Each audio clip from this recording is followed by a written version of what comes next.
420 హామీలు అమలు కాని హామీలు ఇచ్చి కాంగ్రెస్ తిప్పలు పడుతుందంటూ బీఆర్ఎస్ నేతలు చెప్తున్నారు. ముఖ్యంగా కేటీఆర్ ఏం చెప్తారు? పాపం కేటీఆర్ కనిపించేదే 420.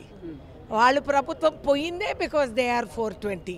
ఇంకా 420 నుంచి జరగలేకపోతున్నారా వాళ్ళు? పిచ్చి పిచ్చిగా వాగొద్దని నేను చెప్తున్నా. ఏంటి ఆయన మాట్లాడేది? జరిగిన అమలు చేసినట్టు కనపడటం లేదా, వినపడటం లేదా? సో ఈ విధంగా ఇట్లా మాట్లాడి ఆయన ఓన్లీ సెల్ఫ్ హామ్, ఈ సెల్ఫ్ గోల్లు కొట్టుకుంటూ కూర్చుంటున్నారు. ఇంకా ఓడిపోయినామనేది వాళ్ళకి అర్థం కావటం లేదు.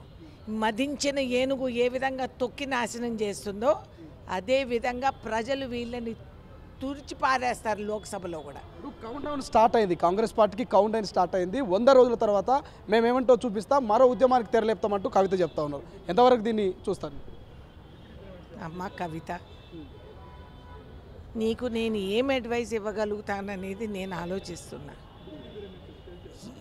ఈ డైలాగులు ఇవన్నీ మానేసేయండి. కొద్ది రోజులు మనం సౌమ్యంగా కూర్చొని ఉంటే మన పైన గౌరవం ఏమైనా పెరగగలుగుతుందేమో. నాకు సంతోషమే, మాట్లాడివ్వండి. ఈ విధంగా ఎంత అన్నా చెల్లి, అక్క తమ్ముడా, ఎవరు వాళ్ళు, అన్నా చెల్లి, ఈ విధంగా ఎంత వాళ్ళు మాట్లాడితే అంత మాకు బలం పెరుగుతుంది. Thank you. ఈ 30 రోజుల పాటు ఏమనిపిస్తుంది ముఖ్యమంత్రి రేవంత్ రెడ్డి గారి పరిపాలన, మీ కాంగ్రెస్ పరిపాలన? నేను చెప్పేది కాదు, సామాన్య ప్రజలు చెప్పేది చూడండి. ఇవాళ లక్షలాది మంది ఆడపిల్లలు నిర్భయంగా బస్సులో ఉచితంగా పోయి వాళ్ళు చదువుల కోసం అందుకోగలుగుతున్నారు. అరిచేతిలో 4 డబ్బులు మిగులుతున్నాయి బస్సు ఖర్చు లేకుండా. అదేవిధంగా ఉద్యోగంకి వెళ్ళి ఆడవాళ్ళు కూడా వెళ్ళగలుగుతున్నారు. ఈ సుదీర్ఘకాలం ఆయనే ఉండాలి సీఎంగా అని చెప్పి కూడా నాకు చెప్తున్నారు. నేను కూడా బస్సులో వెళ్ళాను చూడడానికి.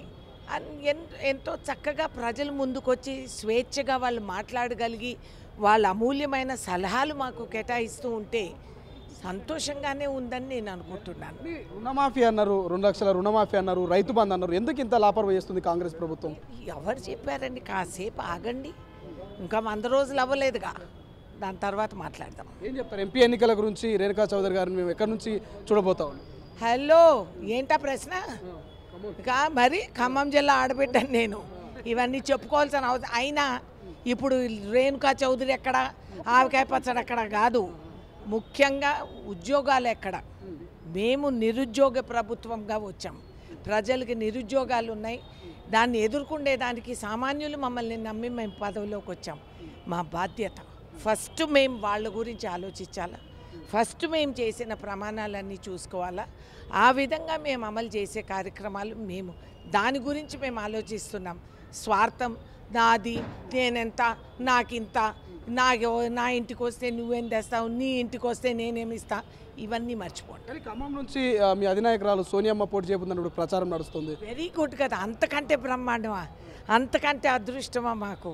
సోనియమ్మ తెలంగాణ ఇచ్చింది కాబట్టి రాష్ట్ర ప్రభుత్వం వాస్తు ప్రకారం కూడా అది ఈశాన్య మూల, చాలా మంచిది, అదృష్టం.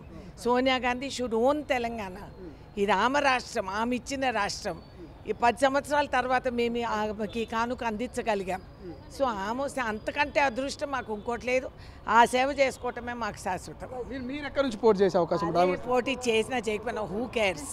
ఈ టీఎస్పీఎస్సీ బోర్డు ప్రక్షాళన ఎప్పుడు పోటీ చేస్తే నాకు హోదా ఉంటుంది, లేకపోతే లేదా. మేము ప్రజల్లో తిరిగే వాళ్ళం, ప్రజలే నాకు. మరిన్ని వీడియోస్ కోసం ఛానల్ ని సబ్స్క్రైబ్ చేయండి, లేటెస్ట్ అప్డేట్స్ కోసం వాట్సాప్ ఛానల్ ని ఫాలో చేయండి, అండ్ లింక్ డిస్క్రిప్షన్ లో ఉంది.